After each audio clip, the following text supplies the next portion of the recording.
ఆ పార్టీలది పాక్ ఎజెండా 370 పునరుద్ధరణ భూమి మీద ఏసెత్తి చేయలేదు. కాంగ్రెస్, ఎన్సీపీపై మీదే ఫైర్. కాశ్మీర మంతను నిర్దేశించిన ఎన్నికలవి.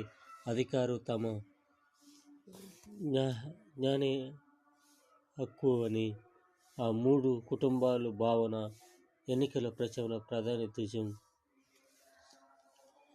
జమ్మూ కాశ్మీరు ఓట్లు ఫస్ట్ పోలింగ్ 51% అయింది. ఇదే విధంగా కొనసాగాలని కోరుకుంటాము. కాశ్మీర్ ప్రజలన్నా బీజేపీని నమ్ముతారా? చూస్తాము. ఇంకా కొన్ని రోజుల్లో తెలిసిపోతుంది. కాశ్మీర్ అందాలు ఏ అందం వైపు